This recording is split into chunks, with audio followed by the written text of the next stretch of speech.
Hola, muy buenas tardes a todos. Sean muy bienvenidos al programa Calma, desarrollado por Megalabs, al cual le agradecemos por la generación de este espacio.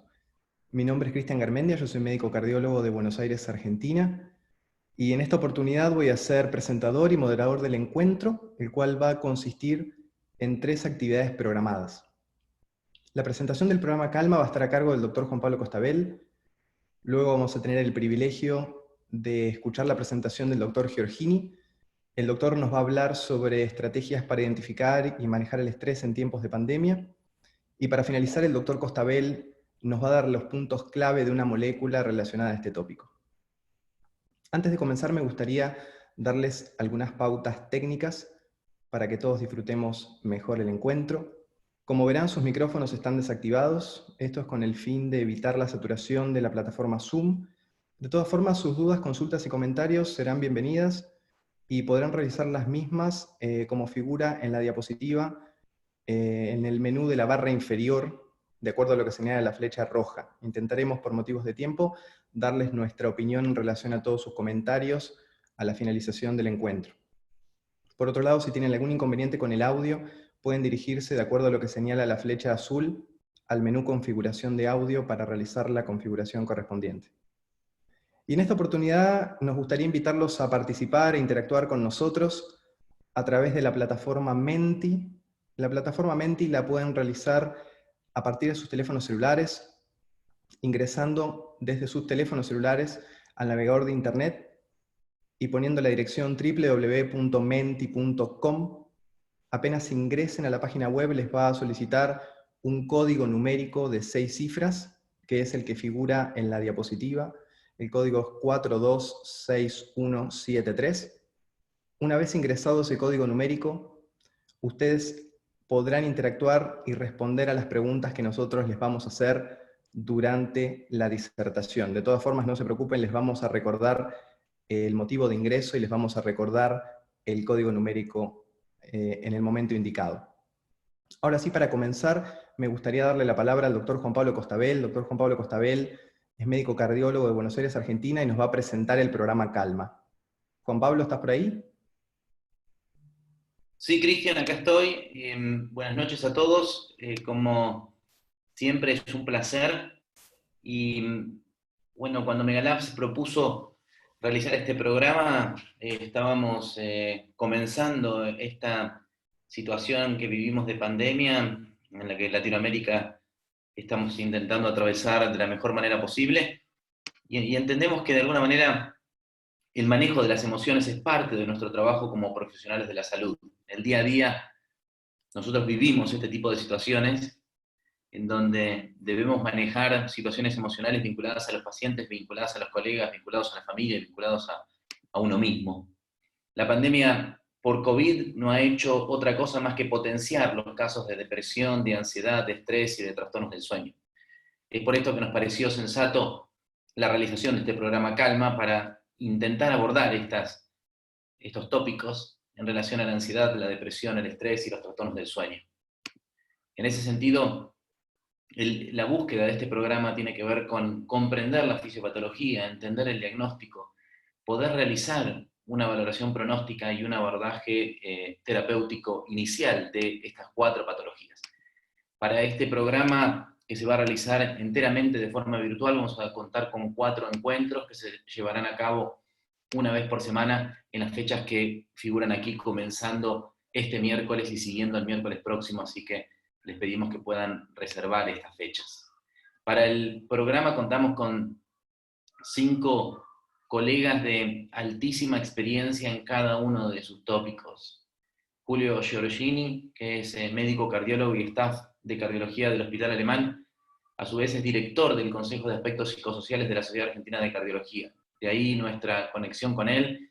La verdad que es un médico que tiene altísimos conocimientos de los aspectos psicosociales y entendemos que va a poder ayudarnos a comprender todo esto. Beatriz Moyano es médica psiquiatra, especialista en trastornos de ansiedad. Joaquín Díez es especialista en medicina del sueño. Laura Lorenson es especialista en trastornos de depresión. Y Mauricio Gauna, a quien muchos conocen de la teoría RITAC, es farmacólogo de Rosario y va a ayudarnos a entender cuando debemos usar este tipo de moléculas, cuáles son las precauciones que tenemos que tener en cuenta.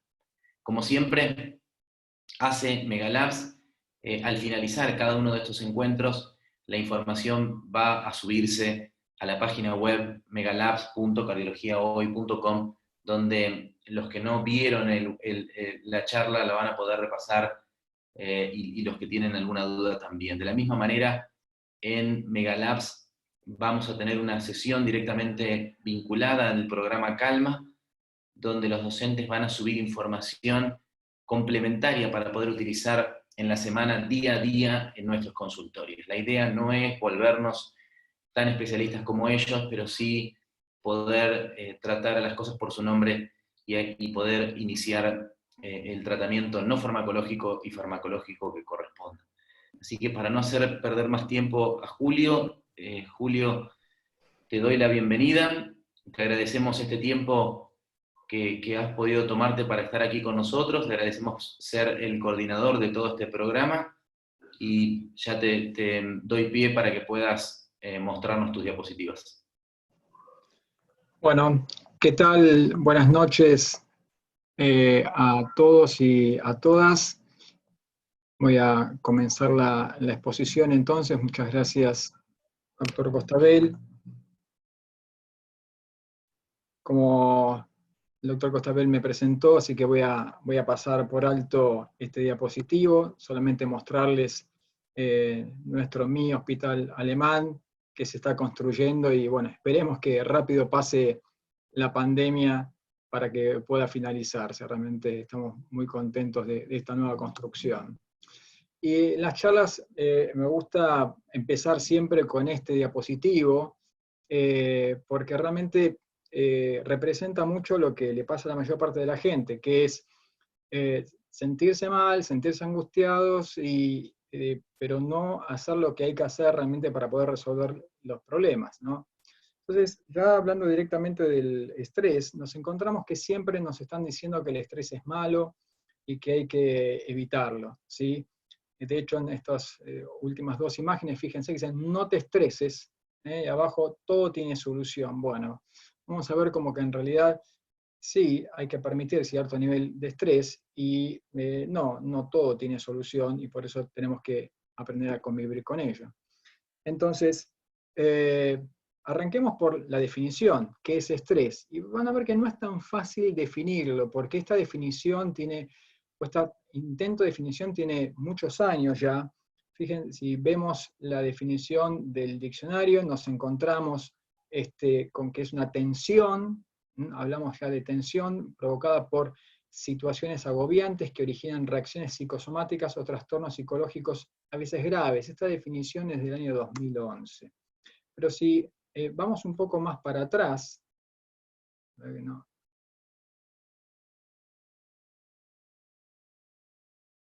Ahí está, bien. Entonces, si vemos, por ejemplo, esta definición de Walter Bradford Cannon, de quien vamos a hablar un poquito más adelante, él dice, estrés es todo estímulo susceptible de desencadenar una reacción de lucha o huida. Y esto es importante definirlo, la reacción de lucha o huida, como la respuesta básica del organismo ante toda situación que es considerada como amenazante o peligrosa, y es caracterizada neurológicamente, fíjense, acá ya hablamos del sistema nervioso, por el aumento de la actividad simpática y endocrinamente por la secreción de catecolaminas por la médula suprarrenal. Como esta definición nos gusta, la llevamos al carrito, ¿sí? Avanzamos. Luego tenemos otras definiciones como de Bradford Cannon, en el año 1935, estrés son todos aquellos factores del medio cuya influencia exige un esfuerzo inhabitual de los mecanismos homeostáticos. Ya leemos acá que está en el medio de la homeostasis. Luego, Bruno Hanselje nos dice que el estrés es la suma de todos los cambios no específicos causados por hiperfunción o lesión. Y después se habla, el mismo años más tarde, de una respuesta inespecífica del organismo. Bien. Más adelante podemos encontrar, por ejemplo, que se habla del estrés cuando tiene lugar una estimulación externa que incrementa la activación del organismo. más rápidamente que su capacidad homeostática. Volvemos a encontrar el término de homeostasis. Luego encontramos que es cuando la influencia del ambiente supera o no alcanza la cota en la que el organismo responde con máxima eficacia. Y fíjense que aquí hablamos de percepción. Esta palabra percepción es importante, porque ya nos está hablando de que la estamos evaluando, esta amenaza, ¿bien? Y que esta situación desde luego es peligrosa o desagradable. Ya no estamos hablando que sea un riesgo para la vida, desencadenándose una reacción de lucha o huida o una reacción de estrés con hipersecreción de catecolaminas y cortisol. En el año 80, Rivera le agrega a la definición que el estímulo nocivo puede ser real o imaginario, y esto es muy importante, ¿sí? Y después tenemos que el estrés es una respuesta de una célula o un organismo a cualquier exigencia que fuerce el estado fisiológico más allá de su estado normal de reposo. Pero me interesan en especial las palabras que he remarcado.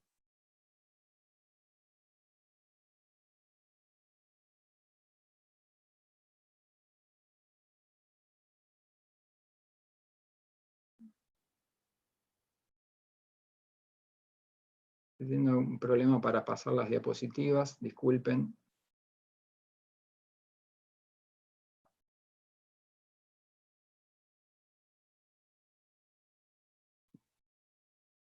No sé por qué no pasa hacia adelante. Es como que está congelado. Julio, a veces si no te deja pasar con las flechas del teclado, en la esquina abajo a la izquierda hay también sobre la pantalla Ah, un un control botón. remoto. Fíjate que a lo mejor puede ir por ese lado.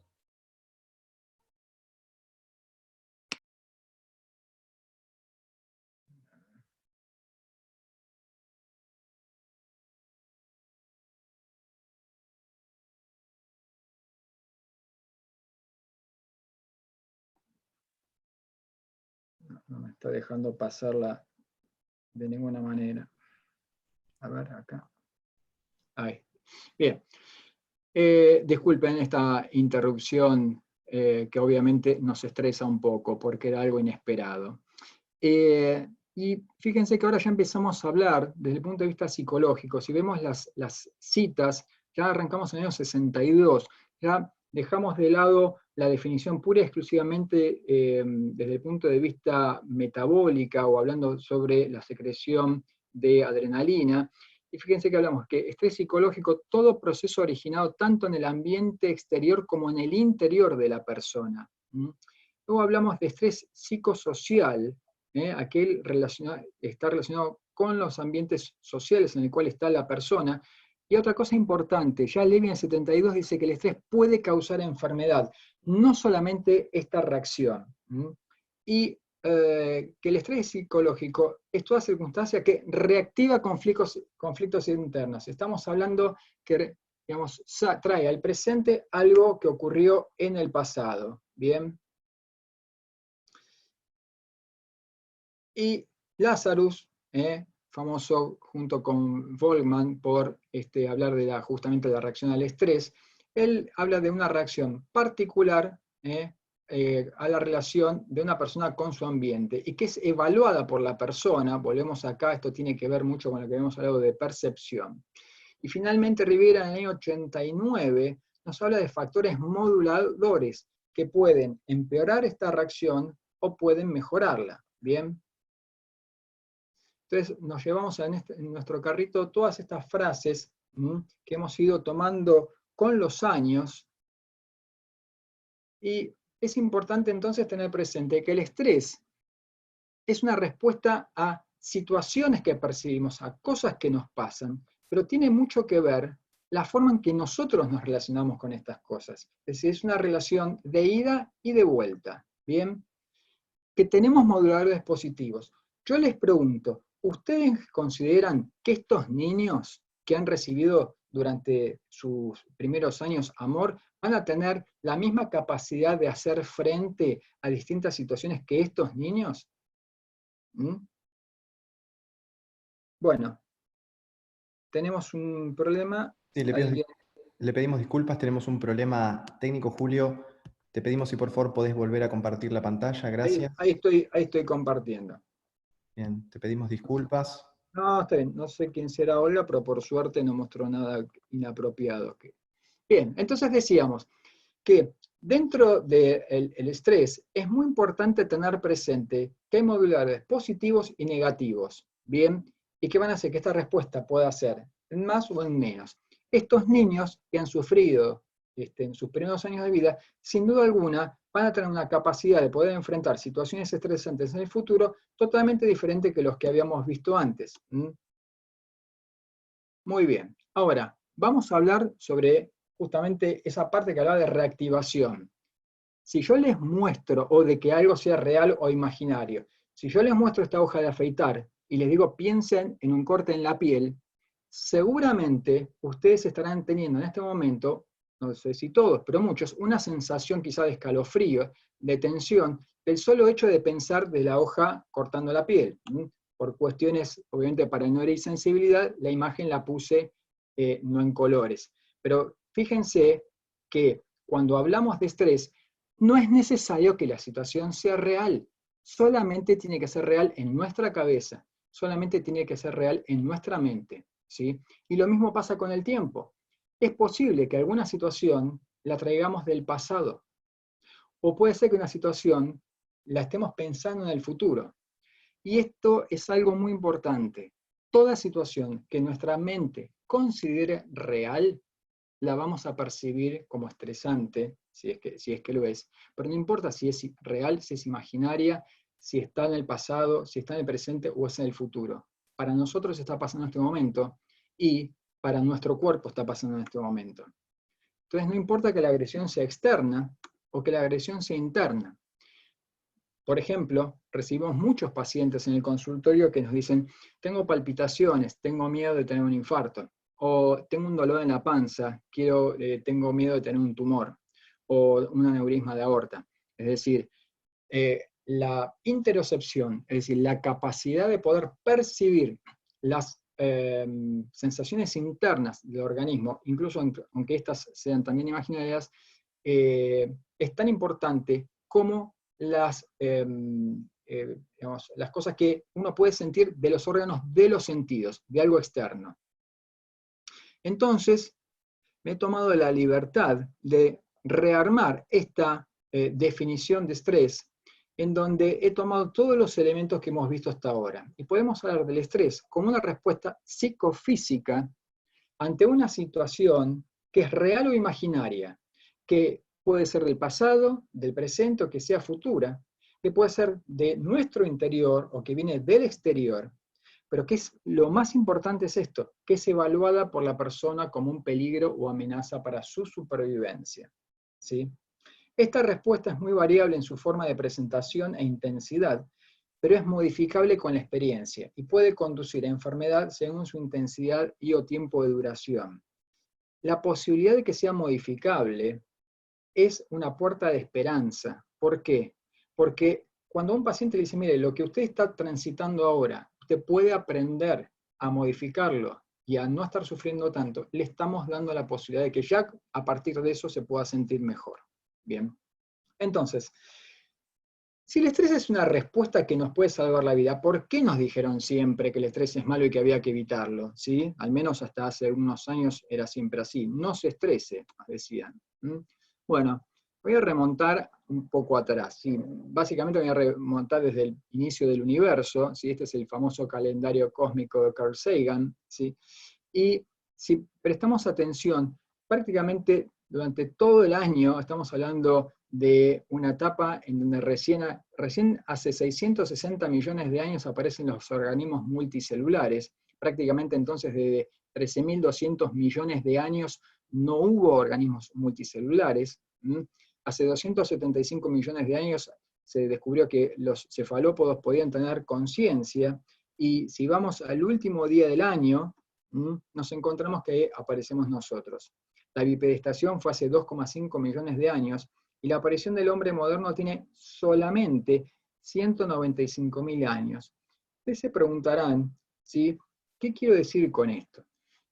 nos maravillamos con la perfección del corazón, de su funcionamiento, de sus válvulas. Nos maravillamos frente al cerebro. Estamos maravillados y decimos, qué bien digamos, la evolución, qué buena que ha sido. Y si esta evolución ha llegado hasta aquí, es porque es necesaria. Entonces, la evolución ha mantenido el estrés porque también es indispensable para la vida, también es importante. Y justamente hay que saber reconocerlo. Entonces, primera consigna, no intentemos evitar cierto nivel de estrés. Y fíjense que acá soy cuidadoso, no hablo de decir, no intentemos evitar el estrés, cierto nivel durante cierto tiempo. Porque como dijimos en un momento, cuando el estrés se prolonga en el tiempo puede ser patológico. Es necesario entender que es una respuesta normal de nuestro organismo e intentar comprender qué nos está pasando. Bien.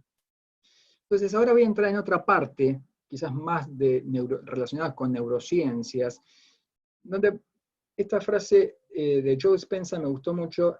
El conocimiento es para la mente, pero la experiencia es para el cuerpo. Es decir, lo que nos pasa lo sentimos en el cuerpo. Bien. El desarrollo de nuestro cerebro, ¿sí?, nos ha llevado a que la corteza prefrontal, que en el humano corresponde aproximadamente al 41% del volumen del cerebro, sea el más grande de todas las especies conocidas. Fíjense la correspondencia con otras especies y dentro de cada uno el porcentaje del cerebro que corresponde. ¿Y por qué es importante esto? Porque la corteza prefrontal es la que desarrolla las funciones ejecutivas. Son un conjunto de habilidades y aptitudes fundamentalmente cognitivas y que nos permiten la adaptación al medio y la resolución de problemas a partir de la integración de diversas informaciones que nos permiten, digamos, la corteza prefrontal es lo que nos permite tomar la experiencia del pasado, ¿sí?, hacer presunción del futuro y poder prever qué es lo que va a pasar. Y a diferencia de los demás animales, el ser humano es el único que puede viajar en el tiempo con la mente.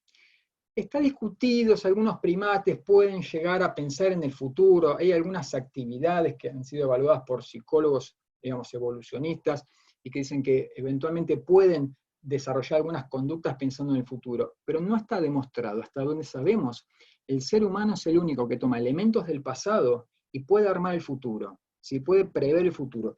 Y esto, en algún punto, es muy favorable, porque nos permite justamente prever momentos en donde puede haber falta de alimentos, nos puede prever qué es lo que nos puede ocurrir, pero el problema es que también nos preocupa, y esto genera ansiedad, ¿sí? Helen Neville fue una neuróloga, falleció hace 2 años solamente, realmente ha trabajado mucho en el campo de la neuroplasticidad, y fíjense que ha llegado a estar en Dharamsala con el Dalai Lama, que es un monje budista muy, muy interesado en las neurociencias. Ella le decía al Dalai Lama, virtualmente, cada sistema cerebral que conocemos, el sistema visual, el auditivo, el sistema de atención del lenguaje, está moldeado de gran manera por la experiencia, y esto es lo que yo llamo neuroplasticidad. ¿Se acuerdan cuando hace unos minutos yo les decía que el estrés tiene que ver con las percepciones, tanto internas como externas? Entonces, en función de la experiencia que yo vaya a tener, voy a generar circuitos neuronales. Donald Hebb fue un canadiense, un psicólogo, que desarrolló este concepto. Las células nerviosas que se activan juntas, se conectan juntas, y la información que vamos adquiriendo va siendo biológicamente impresa en la arquitectura cerebral. ¿Qué quiere decir esto? Que lo que en el pasado haya generado la activación de un conjunto de neuronas y se haya expresado en el cuerpo como emoción, se va a repetir de igual manera en el futuro. Bien, esto es como una impresión, ¿sí? Es como las huellas que quedan en el camino, si en un camino de barro quedan bueno, una vez que el cerebro ya generó una red neuronal para determinada actividad, en el futuro la va a seguir repitiendo, salvo que tomemos conciencia de eso y podemos llegar a modificarlo.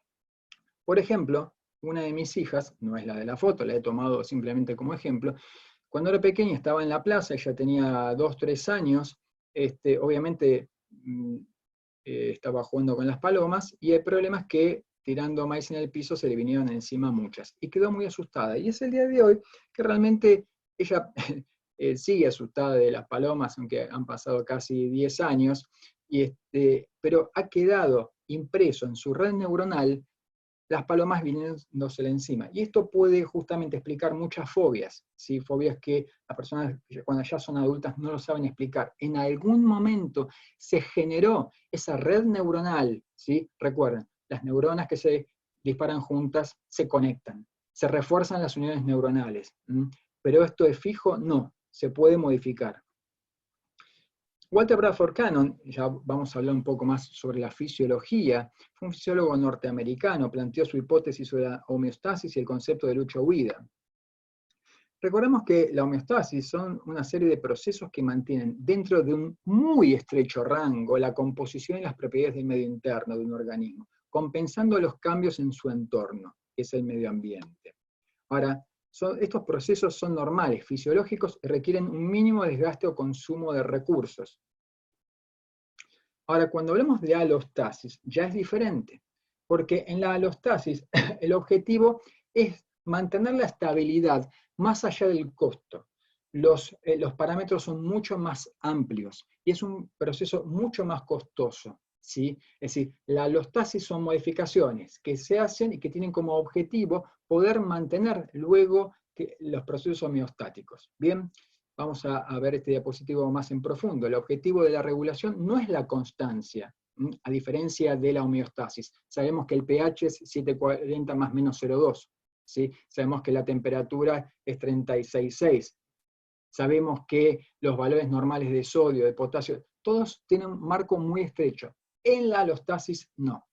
La aptitud limita la regulación para ser eficiente, lo que implica prevenir errores y minimizar costos. Ambas necesidades, es decir, prevenir errores y minimizar costos, se logran mejor mediante el uso de información previa.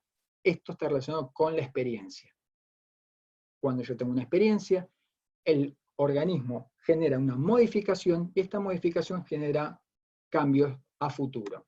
Bien, entonces es un proceso por el cual un organismo logra viabilidad interna a través de un cambio del estado o punto de normalidad. El estado alostático es la sobreactivación crónica, por ejemplo la hipertensión. A diferencia de la carga alostática, que es la expresión fisiopatológica. La hipertensión, por ejemplo, puede generar hipertrofia ventricular. El aumento de la resistencia insulínica generar la diabetes. Bruno Hanselje fue otro investigador que buscaba encontrar una hormona sexual femenina inyectando en ratas, y lo que él veía, luego ya sea que de hacer macerados de útero, de ovario, de cerebro, incluso utilizó materiales inorgánicos, siempre veía lo mismo cuando las estudiaba, que había atrofia de órganos linfáticos, úlceras gástricas e hipertrofia suprarrenal. Y esta es la primera etapa de lo que él llamó el síndrome general de adaptación, que puede durar hasta 48 horas. Una segunda etapa, en esta etapa, hay liberación de adrenalina y noradrenalina, y está basada justamente por la activación del sistema nervioso simpático y parasimpático. Una segunda etapa, en donde la respuesta hormonal comienza, puede ser minutos, horas o días después, con el aumento del cortisol, y una tercera etapa que puede durar años, en donde puede haber una variación de la respuesta inmunológica. Y esta respuesta inmunológica, fíjense, se ha visto que los telómeros, que son como unos capuchones que tienen los cromosomas para limitar el daño del material genético, van haciéndose más pequeños con la edad. Pero fíjense que con la exposición al estrés también se van haciendo más finos, más pequeños. Esto explica por qué hay estudios en donde niños que han sido abusados tienen una expectativa de vida menor que aquellos niños que no han sido abusados y han tenido una infancia más feliz. ¿Por qué? Porque han sido expuestos al estrés desde una edad temprana. Bien. Y Bruno Hanselje lo que veía en sus pacientes, que independientemente de la patología que tuvieran, podían tener palpitaciones, taquicardia, caída del pelo, hipertensión, lo cual le llamaba el síndrome de simplemente estar enfermo. Y publica en la revista Nature justamente el síndrome general de adaptación en el año 36. Que tiene una primera fase de alarma, como dijimos, que puede durar de 6 horas a 48 horas, una fase de resistencia que puede durar días, meses o años, dependiendo del estresor y de los recursos que tengo, y luego una fase de agotamiento que puede terminar con la enfermedad o la muerte, ¿sí? Les invito ahora, entonces, a entrar en menti.com para participar de una muy pequeña trivia, muy sencilla, sobre lo que hemos charlado.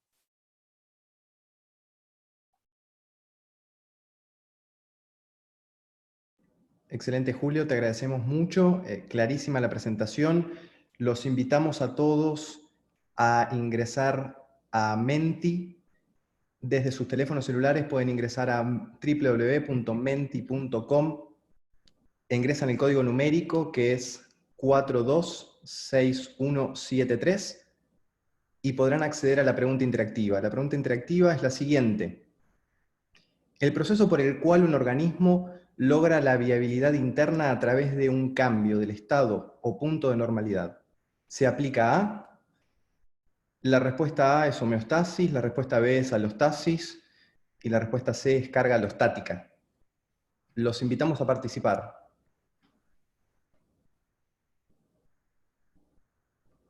Excelente, vemos que está bastante peleado, Julio, entre la respuesta A y la B, homeostasis y alostasis.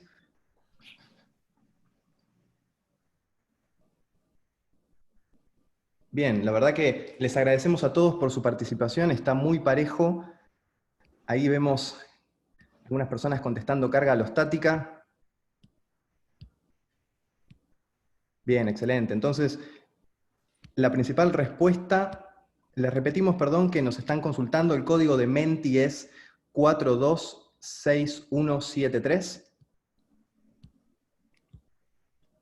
Como vemos, la tendencia de respuestas de la audiencia fue principalmente homeostasis con el 58%, el 39%, 38% contestó alostasis y una minoría carga alostática.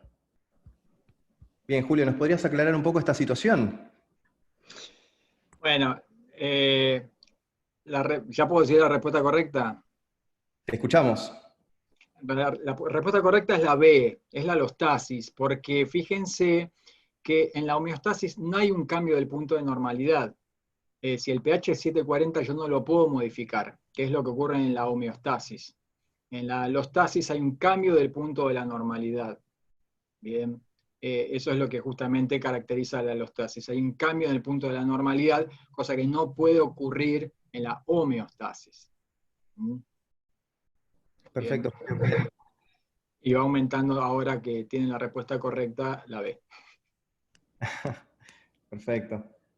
Bien. Bueno, Julio, por motivos de tiempo, escuchamos tu presentación. Continuamos entonces.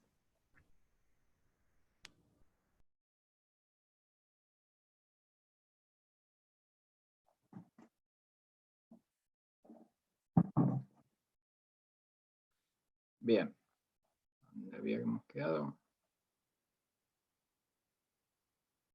Ok.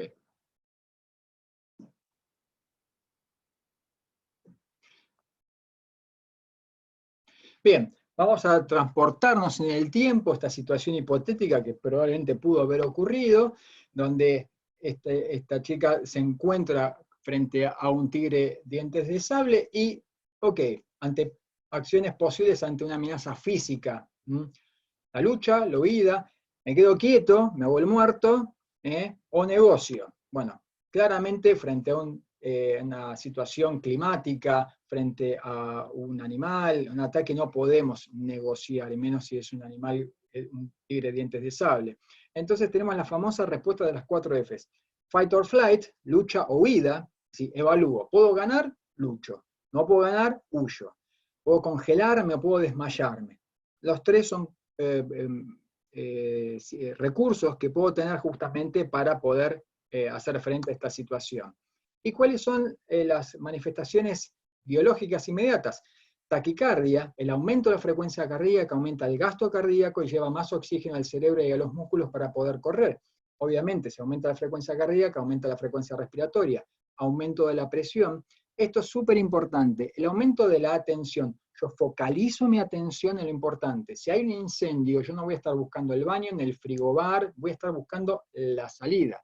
El problema es que cuando el estrés es crónico, entonces se hace dificultoso. ¿Por qué? Porque la persona pone su atención en una única cosa y no le permite ver más allá de lo que le preocupa, aunque muchas veces no lo sabe porque eso puede estar en el subconsciente. Entonces son personas que van por la vida, quizás no dándose cuenta que están rodeados por una familia hermosa, no dándose cuenta de las situaciones de gratitud que pueden tener en el día a día, no dándose cuenta quizás de lo favorecidos que están de poder tener un techo, de poder tener comida, porque están preocupados en una única cosa y no pueden ver el resto. Bien. Obviamente durante una situación estresante disminuye el flujo de sangre a nivel digestivo, aumenta la lipólisis y aumenta los niveles de azúcar para llevar glucosa al cerebro. Bien. Y a largo plazo, ¿qué es lo que pasa? Hay inhibición de la reproducción. Es muy conocido que las mujeres que están bajo una situación de estrés, por ejemplo, pueden tener alteraciones del ciclo menstrual. ¿Cuántas parejas están buscando tener familia y ya sea por cuestiones de él o de ella, luego de que quizás terminan adoptando, la mujer queda embarazada? Bien, hay una supresión de la respuesta inmune. Es muy común que las personas que están estresadas pueden tener más infecciones urinarias o reactivación de herpes, pérdida proteica, supresión del crecimiento y mayor deterioro neurológico. Bien, ¿el tema cuál es? Que nuestra respuesta al estrés, que como yo les dije en el diapositivo, se desarrolló hace millones de años, estaba preparado para estresores más que nada físicos, de corta duración, de moderada intensidad, no para los estresores que tenemos hoy por hoy, que son estresores psicológicos y que son de todos los días, ¿sí? Estresores, por ejemplo, de este tipo que pueden tener los niños. Entonces, es importante tener presente, hay básicamente 3 sistemas. El sistema de amenaza, esto está desarrollado muy bien por Paul Gilbert, realmente les recomiendo leer La mente compasiva. El sistema de amenaza es el más importante porque es el que nos permite sobrevivir. Y está justamente manejado por adrenalina y cortisol, en donde la amígdala tiene una función muy importante. Este sistema de amenaza se activa. Ustedes se dieron cuenta que es mucho más rápido entrar en cólera o enojarse que calmarse. ¿Por qué? Porque cuando percibimos que hay una amenaza, inmediatamente, fracciones de segundo, este sistema se activa. Luego se desarrolló un sistema de logros manejado por la dopamina. Este es un sistema muy bueno porque es el que nos da energía para hacer algo, y frente a ese logro, el sistema de recompensa, nos permite seguir adelante. El problema, la trampa de este sistema es que nos puede llevar a las adicciones. Y hay un tercer sistema mucho más nuevo, que es el de calma, que básicamente lo que hace es armonizar a los 3 sistemas. Pero recordemos que el sistema de amenaza es el que siempre va a estar por arriba de los demás porque es el que nos permite sobrevivir. Y el problema es que cuando este sistema está sobreactivado o activado todo el tiempo, hay un efecto deleterio justamente de la activación permanente de los niveles altos de adrenalina y de cortisol. Entonces, nuestro sistema de respuestas a las amenazas no está preparado para estresores prolongados en el tiempo o demasiado intensos. Pasamos de estar frente a estresores físicos a estresores psicológicos, ¿sí? Estresores físicos que eran de intensidad leve o moderada, a estresores psicológicos que quizás no son de gran intensidad, pero son permanentes y son muchos, ¿sí? Este diapositivo a mí me gusta mucho porque cuando estoy en público todo el mundo dice, bueno, tengo. El estrés no se manifiesta necesariamente por un infarto, puede ser dolor de pecho, alteraciones de la libido, impotencia, palpitaciones, dolor de panza, colon irritable, infecciones a repetición, insomnio, contracturas, ataques de ira, caídas del pelo. Pero ¿qué pasa? Como vemos que gran parte de la gente lo tiene y podemos tomar un ibuprofeno, algo para relajarnos, hacernos un masaje, seguimos adelante, no le damos relevancia. Yo le llamo las alertas amarillas. ¿Bien? Pero ¿qué pasa cuando el estrés es más prolongado? Bueno, tenemos aquí, fíjense, esto de la Organización Mundial de la Salud, el 48% de las muertes por enfermedades no transmisibles es por causas cardiovasculares, ¿sí? Este estudio, muy conocido por los cardiólogos, el Interheart, lo que buscó fue cuáles eran las causas, los factores de riesgo modificables que explicaban los infartos, y se encontró que había 9 factores de riesgo modificables. El primero los lípidos elevados, el segundo el tabaquismo, pero el tercero en importancia son los factores psicosociales. ¿Cuántas veces realmente le damos importancia a los factores psicosociales? Estrés, ansiedad y depresión. Bueno, aquí en el programa Calma le estamos dando importancia. Bien. Fíjense qué es lo que pasa con los estallidos de ira.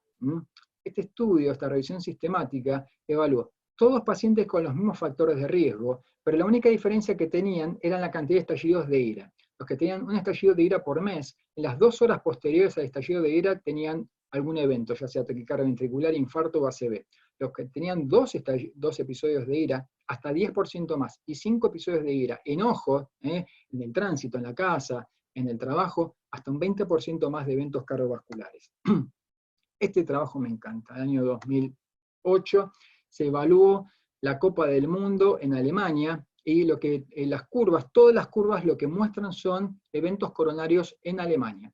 En el año 2003 vemos los eventos coronarios desde mayo hasta julio, la curva azul, año 2005, sacaron la del 2004 porque era la Eurocopa, y la del 2006 es la del Mundial.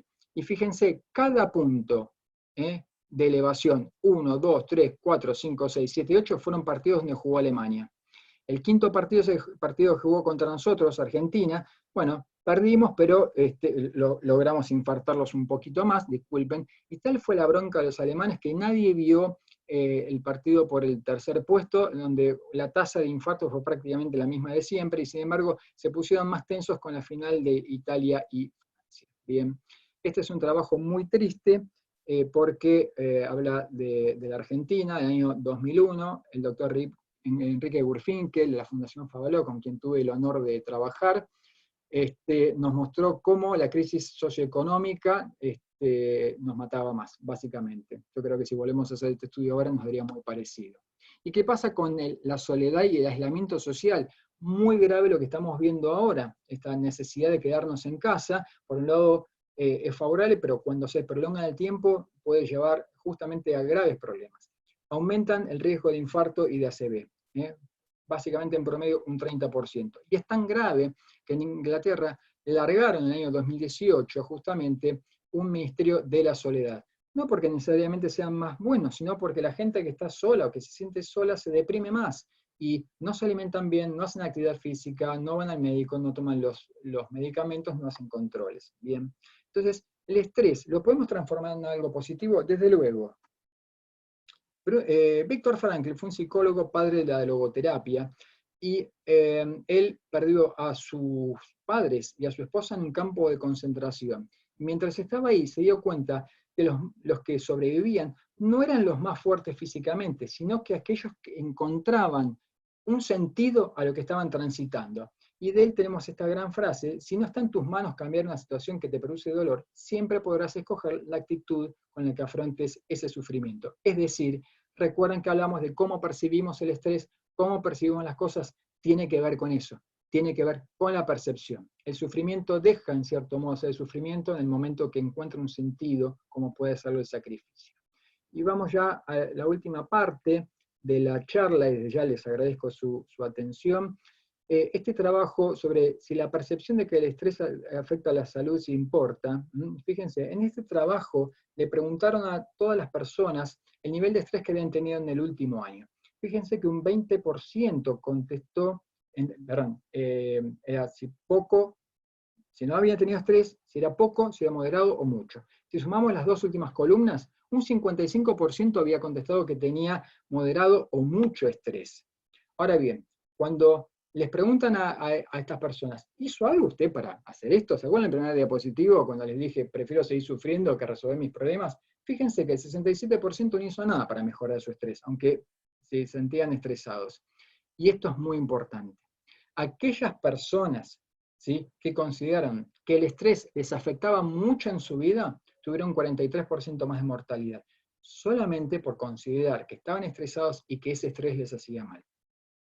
Este trabajo del año 2002, básicamente tomaron un grupo de personas en el año 75 y le dijeron, cuando usted tenga 70 años, ¿cómo considera que va a estar? ¿Va a estar bien? ¿Va a poder hacer cosas o va a ser un viejo decrépito? Bien, básicamente lo que vieron es que aquellas personas que consideraban que envejecer era malo, vivieron 7.6 años menos. Aquellas personas que consideraron que envejecer era malo, que murieron antes. En este otro trabajo fueron directamente a los eventos cardiovasculares, ¿sí? Fíjense, un promedio de edad de gente joven, 81 mujeres, 305 hombres, siempre uno nunca sabe por qué se toman menos mujeres en los estudios, y se valoran eventos cardiovasculares, ¿sí? Y fíjense a 30 años lo que pasó. Aquellas personas que consideraban que envejecer era malo, tuvieron 25% de eventos, versus 13% de aquellas personas que envejecer no era algo malo, ¿sí? Esto tiene que ver, ¿cómo me veo yo? ¿Qué voy a hacer? ¿Y por qué es importante? Porque en función de eso, yo voy a trabajar para eso. Si yo considero que envejecer es algo malo, probablemente no haga actividad física, no me alimente saludablemente. En cambio, si considero que envejecer es una parte positiva de la vida, tenga otra actitud. Bien. Este otro trabajo de Alia Crum es realmente fantástico.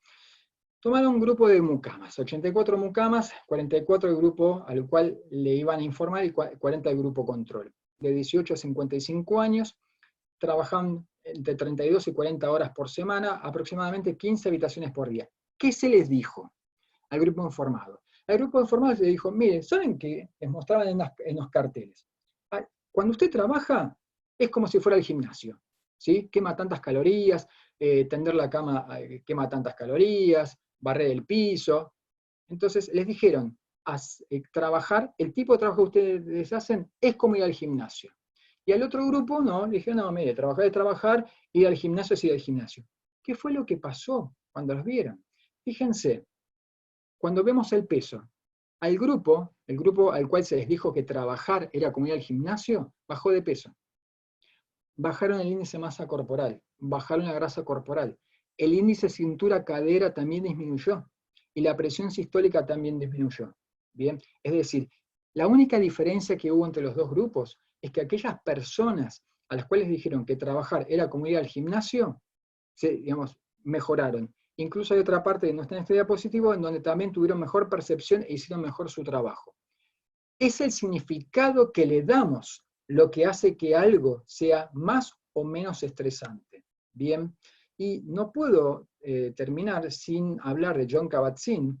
Jon Kabat-Zinn ha creado el programa de Mindfulness Based Stress Reduction en el año 79 en la Universidad de Massachusetts, en donde él tomó elementos del mindfulness. Mindfulness es una práctica, vamos a ver mucho de mindfulness, algunos dicen que es una práctica de vida, es una filosofía o un movimiento, donde básicamente lo que hacemos es poner la atención en el momento presente de manera intencional, a la experiencia de lo que estamos viviendo y sin juzgar.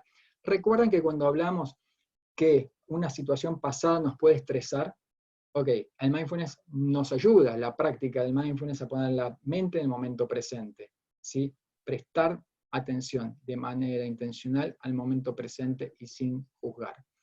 ¿Qué nos podemos llevar de esta charla? Ver lo bueno del estrés no requiere abandonar la conciencia de que en algunos casos el estrés es perjudicial, ¿sí? En el cambio de mentalidad, lo que importa es que permite tener una visión más equilibrada del estrés, temerle menos. Es decir, tengo palpitaciones, como las que tenía antes de la charla, dije, bueno, voy a dar una charla donde va a haber mucha gente mirándome, ¿sí? Funcionará todo bien, saldrá todo bien. Bueno, entonces si yo pienso, me va a salir mal, eso me va a generar más estrés. Si lo interpreto como un reto, es diferente. Entonces, en el cambio de mentalidad lo que importa es permitir mantener una visión más equilibrada, temerle menos, confiar más en uno mismo y en nuestras capacidades y en recursos para manejar el estrés y utilizarlo como un recurso para involucrarnos con la vida. Desde ya les agradezco y bueno, quedo ahora abierto a... había una pregunta más para el Mentimeter, no sé si hay tiempo, Cristian, si no vamos directamente a la parte de preguntas. Sí, claro, Julio, muchas gracias. Vamos a compartir la pregunta con la audiencia. La pregunta es la siguiente. Los invitamos nuevamente a participar con nosotros a través del Mentimeter ingresando a www.menti.com e ingresando el código numérico 426173 podrán ingresar su respuesta. La pregunta es, ¿cuál de las siguientes opciones es correcta? A. El aislamiento social no es causa de aumento de eventos cardiovasculares. La opción B es, la ira es un buen recurso para sacar la bronca y disminuir el estrés. O la respuesta C, se ha demostrado que la práctica de meditación es un buen recurso para disminuir el estrés. Por favor, los invitamos a interactuar con nosotros a través de Menti. Les recuerdo, para acceder a Menti desde sus teléfonos celulares, ingresan por el navegador de internet a www.menti.com. Ingresando el código numérico 426173, van a poder ver las respuestas. Bien, veamos los resultados. Wow, bien. El 93%, Julio, más del 90% ha contestado la respuesta C. Se ha demostrado que la práctica de meditación es un buen recurso para disminuir el estrés. El 8%, 7% restante se quedó con las primeras dos opciones. ¿Qué opinión te merece, Julio? Respuesta contundente. Vos sabés que es muy interesante porque está, a ver, dentro del mindfulness hablamos de la práctica compasiva, y dentro de la práctica compasiva hay un mito. El ser compasivo es ser tonto, ¿sí? El ser compasivo es dejar que las cosas pasen, y tenemos ejemplos como, por ejemplo, Martin Luther King, como el Dalai Lama, o mismo la Madre Teresa, que han sido terriblemente compasivos, pero han sido personas que han tenido que enfrentar muchas situaciones de manera muy valiente. Entonces, tenemos la idea de que la ira nos permite justamente poder liberar ese estrés que tenemos, y todo lo contrario, está muy, pero muy demostrado en estudios de resonancia magnética funcional que liberarla, no estamos hablando de ir y hacer deporte, ¿sí? Eso es diferente. Ahora, gritarle a alguien, enojarme, no va a liberar el estrés, ¿sí? No va a liberar el estrés. Eso no lo estoy diciendo yo, esto está muy demostrado. Respecto del aislamiento social, sí, el aislamiento social es causa de eventos cardiovasculares, ¿sí? De hecho, vimos que había un aumento del 29% de infartos y 32% de ACV. Así que, y bueno, la respuesta correcta, desde luego, es la C, en donde la práctica de meditación, la práctica de mindfulness, de yoga también, en cualquier tipo de meditación, hay distintos tipos. Esto es como el deporte, hay uno mejor que otro. Bueno, depende de lo que esté buscando, ¿no? Pero no hay ninguno en sí que sea malo. Bueno, alguien puede decir que el boxeo no es deporte, pero no me quiero meter en eso. Pero bueno, básicamente cualquier tipo de meditación sirve. Excelente, Julio, clarísimo. Y ahora le vamos a dar la palabra. Primero que nada, le agradezco mucho a la gente que participó a través de la plataforma Menti, y todas sus dudas, consultas o comentarios. Vamos a darles nuestra opinión a la finalización del encuentro. Gracias, doctor Giorgini, clarísima y excelente su presentación. Y ahora le voy a dar la palabra al doctor Juan Pablo Costabel, que nos va a dar puntos claves en relación a una molécula vinculada a este tópico. Juan Pablo, ¿nos escuchás? Sí, perfecto. Me quedaron muchas preguntas de la interesante charla que dio Julio. Vamos a repasar desde el punto de vista farmacológico si existe algún tipo de molécula que puede ayudarnos desde el punto de vista físico-químico a manejar estas situaciones de estrés.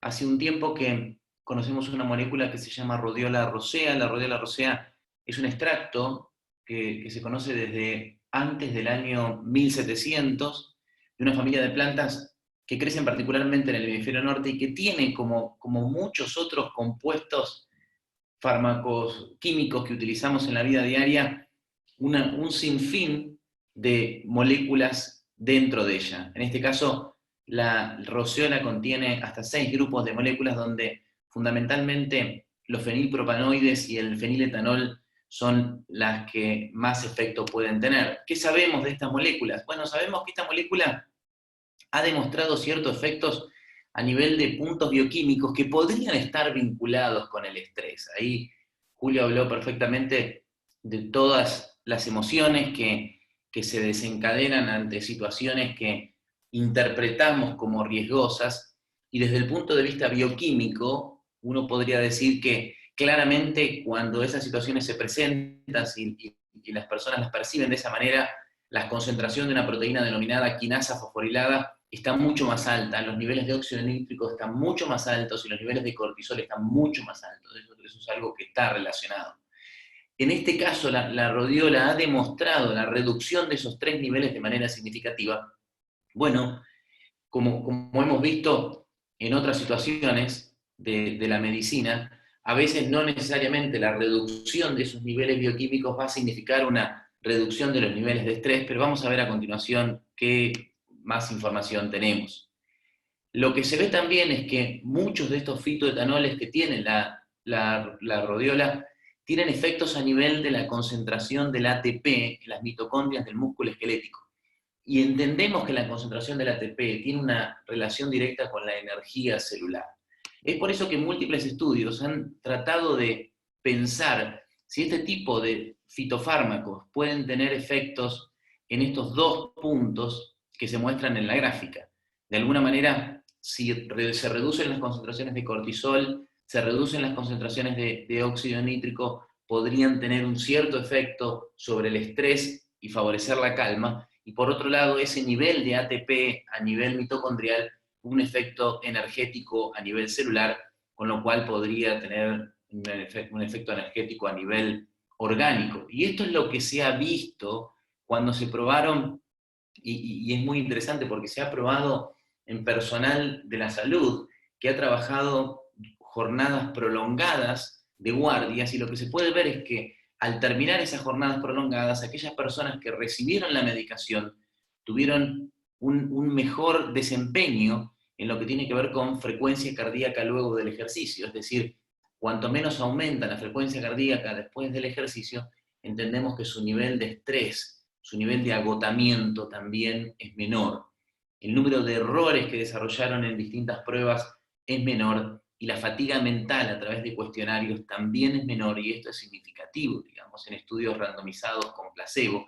Y si analizamos en profundidad temas como fatiga, también se puede ver que en distintos cuestionarios, aquellos individuos que recibieron rodiola rosea tuvieron un nivel de índice de fatiga a través de los cuestionarios menor, y lo mismo es cuando se lo mira de otra manera como puntajes de errores en las pruebas de agilidad mental. Es decir, que parece ser que de alguna manera ese efecto bioquímico que veíamos con la medicación a nivel de óxido nítrico y cortisol y a nivel de ATP podría estar traduciéndose en un menor nivel de estrés mental, una mejor capacidad para responder frente a las situaciones estresantes como es una guardia, y una mayor capacidad desde el punto de vista energético. Es por eso que hoy por hoy una molécula como Vitango, que contiene esta rodiola rosea, un fitofármaco con impacto molecular en marcadores de estrés y de reserva energética celular, con efecto demostrado a nivel de actividades de concentración, con reducción de la fatiga, y sin efectos adversos significativos, como efectos sobre el sueño, como a veces pensamos en que las personas mejoren esta situación de estrés a través de la utilización de benzodiazepinas, que tienen como efectos colaterales disminución de la capacidad de resolver problemas y aumento del sueño, y adicción. Esta molécula no ha demostrado ni efectos sobre el sueño, ni efectos sobre la adicción, ni interacción sobre otro tipo de fármacos. Es decir, que parece ser una herramienta que está a nuestro alcance para utilizar en el momento adecuado. Es por eso que yo dejaría de compartir aquí mi pantalla, pasaría a preguntarle a Julio, y también podríamos tener preguntas de la audiencia, Cristian, porque de alguna manera creo que hemos entendido el concepto de estrés, y cómo el concepto de estrés está muy arraigado a nuestras situaciones individuales y probablemente profundamente desde nuestra niñez, como contó el caso Julio de su hija y las palomas, pero el punto es cómo afrontarlo, cómo llegar a eso, y cómo hacer que no nos afecte de de una manera que no nos permita continuar con nuestra vida y disfrutarla. Y sobre todo en una situación como estamos viviendo hoy, con una pandemia, en donde la situación de estrés es todo el tiempo, y sobre todo para personal de la salud. Julio, vos sos médico, vos estás trabajando en la parte asistencial, y vos debés estar sufriendo de la misma manera lo que significa la cuarentena, lo que significa el riesgo y el miedo al contagio, y encima tenés que tratar pacientes y tenés que tratar colegas. ¿Qué recomendación nos darías para todo esto? Mirá, hay varias cosas que podemos decir, gracias. Por un lado, es importante ser amable con uno mismo. Esto es fundamental. ¿Sí? Lo que estamos viviendo, ninguna de las 8.000 billones de personas que hay en la faz de la Tierra lo ha vivido. Nadie tiene experiencia con esto. Nadie sabe exactamente qué hay que hacer. Ayer participé en una charla con un cardiólogo argentino que vive en Cataluña y decía, nadie nos preparó para esto, no sabemos qué hacer, y era todos los días prácticamente hacer lo que salía en el último journal y todo sobre la marcha. Y hay un tema que es justamente el de la incertidumbre. Estamos preparados para poder manejarnos con la experiencia. Vean que hablamos de la alostasis, requiere de la experiencia para poder prepararse. Todo lo que es nuevo, ¿sí?, sobre lo que no tenemos información, nos genera justamente temor. Temor porque tenemos miedo de equivocarnos, tenemos miedo que el camino que vayamos a tomar nos vaya a generar justamente una alteración, un daño en la supervivencia. Entonces, una de las primeras cosas que les puedo decir es ser amable, entender que esto que nos está pasando le pasa a todo el mundo. Otra cosa es poner el foco en lo que realmente yo puedo hacer. A ver, si yo pongo el foco en la pandemia en sí, yo no puedo manejar la pandemia, yo no puedo manejar la economía, no puedo manejar el futuro, pero sí puedo poner el foco en las pequeñas acciones diarias, ¿sí? Da para desarrollarlo un poco más. Este es un protocolo de Russ Harris que se llama Face COVID, enfrentar al COVID, donde cada letra implica algo. Pero una de las cosas que dice Russ Harris es echar el ancla. Así como los barcos durante una tormenta, los barcos que están en el puerto, echan ancla para evitar que la tormenta los lleve mar adentro, echar el ancla en este momento es poder aferrarnos a algo, ya sea a los afectos, ya sea a una actividad física, ya sea a poder hacer experiencia de los sentidos, para que este echar el ancla no va a hacer que desaparezca la pandemia, no va a hacer que desaparezca la tormenta, pero nos va a permitir poder transitarla. Un ejemplo, un momento mindfulness. Si voy a tomar un té, un café, un simple vaso de agua, poner la atención en la experiencia de ese momento. Si voy a hacer una actividad física, si voy a acariciar a un ser querido, si voy a comer, si voy a bañarme. Es decir, llevar la experiencia, anclar justamente mi foco de atención a lo que sí puedo modificar. Limitar, por otra parte, también el consumo de noticias. Ya sabemos lo que nos van a decir. Nos van a decir que cada día hay más muertos, que los médicos no tienen elementos, que la economía es un desastre, que los comerciantes necesitan que abran los negocios. Es decir, una cosa es, sí, me informo, y otra cosa es la sobreexposición. Otro tema muy grande que se está hablando, el insomnio. Mucha gente, obviamente, puede estar genuinamente preocupada por cuestiones económicas, pero quedándose despiertos a la noche no lo van a poder lograr. Entonces, es altamente recomendable que aquellos que hagan una buena higiene del sueño y a pesar de eso no puedan dormir, consulten especialistas. Es muy recomendable no ver televisión a la noche, evitar ver programas de noticias, no quemar horas de sueño por ver series o películas. ¿Sí? Dormir 5 horas porque me quedé hasta las 3 de la mañana viendo una serie realmente no es una buena idea. ¿Sí? Es fundamental, ¿sí?, justamente tener presente que desde hace millones de años nuestra arquitectura del sueño son 8 horas de sueño y 16 horas de vigilia. ¿Sí? Es fundamental una adecuada higiene del sueño. Si yo no duermo bien, voy a estar irritable, voy a estar mal predispuesto para el otro día. Alimentación saludable, ¿sí? Y vuelvo al tema de ser amable, permitirme sentirme mal, permitirme sentirme ansioso, permitirme estar contracturado. pero no quedarme con eso, buscar ayuda, ¿sí?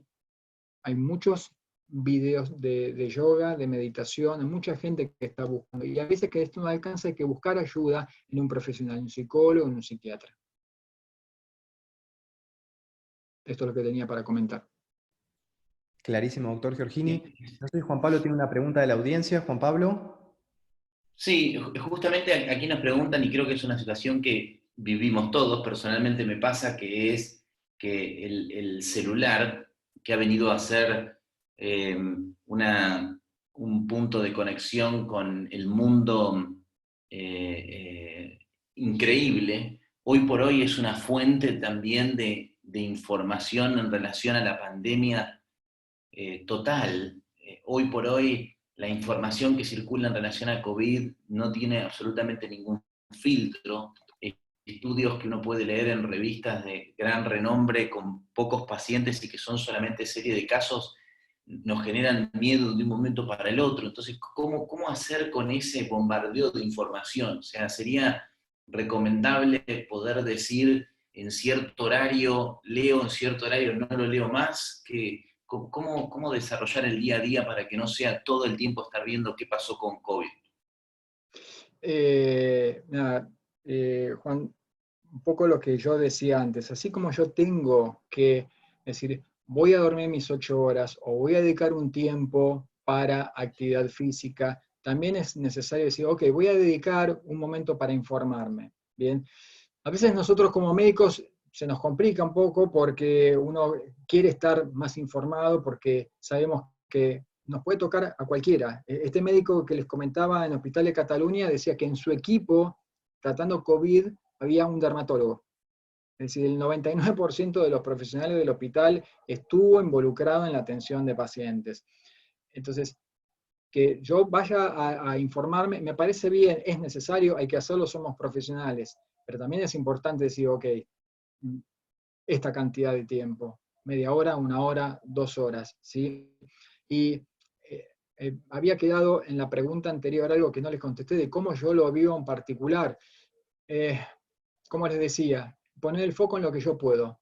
Yo sé cómo cuidarme, yo sé qué es lo que tengo que hacer cuando vuelvo a mi casa, sé cómo manejarme frente a un paciente. Ahora, ¿tengo el 100% de seguridad de que con eso voy a evitar contagiarme? No, no lo tengo. Ese porcentaje que desconozco, lo dejo como posibilidad, pero sé que desde mí estoy haciendo todo lo que puedo, sin necesidad de fanatizarme.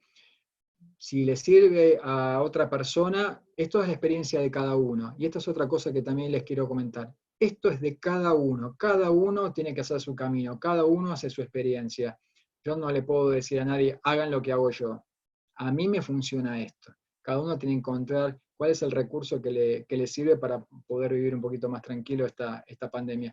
Y algo fundamental, esto va a terminar tarde o temprano. Estamos viendo una película de terror, nadie se imaginaba hace 3 meses que íbamos a estar todos con barbijo por la calle. Bueno, en algún momento esto vamos a volver a una normalidad. La normalidad que teníamos antes lo dudo, pero vamos a volver a alguna normalidad. Bien. Excelente, Julio, clarísimo. Por motivos de tiempo vamos a tener que dar por finalizado el encuentro. Esperamos que haya sido de su agrado. A partir del día de mañana, este mismo encuentro va a poder ser nuevamente visualizado por todos ustedes ingresando a la página de internet megalabs.cardiologiahoy.com. Les agradecemos profundamente por su participación y por su interacción y queremos recordarles que nos quedan 3 encuentros más. El próximo encuentro lo tendremos el miércoles próximo, el miércoles 27 de mayo, a cargo de la doctora María Beatriz Moyano. La doctora Moyano nos va a hablar sobre ansiedad, identificación y tratamiento de la misma. Les agradecemos mucho. Gracias, Julio, por tu participación. Excelente presentación. Sí, quería justamente remarcar, no se pierdan las otras 3 charlas, la verdad que son unos profesionales de la hostia. Y bueno, si quieren hacerme alguna pregunta, mi Instagram es @drjgiorgini. Espero cualquier consulta que no se haya podido hacer aquí. Excelente. Muchas gracias, Julio. Gracias a toda la audiencia por su participación y los esperamos en el próximo encuentro. Que tengan muy buenas noches. Gracias, saludos y que estén muy bien. Gracias, Cristian. Ahí había solamente para hacer una acotación, preguntaban en relación a la dosis Ah, del medicamento que podría tener un efecto en la reducción del estrés y en la reducción de la fatiga. Como desde el punto de vista fisiopatológico, la recomendación sería la utilización de dosis en los horarios más bien diurnos, más bien que nocturnos, porque estamos hablando de una reducción de los niveles de cortisol que son máximos en las horas de la mañana, y los niveles de óxido nítrico que también son máximos en las horas de la mañana, así que la recomendación es la toma de un comprimido en la mañana, comenzando con una dosis de un comprimido y llegando a una dosis de 2 comprimidos día, con un comprimido a la mañana y un comprimido al mediodía. Y con esto cierro yo también. Muchas gracias, Cristian, muchas gracias, Julio, y muchas gracias a la audiencia. Muchas gracias a gracias. todos. Los esperamos la próxima semana. Que tengan unas buenas noches.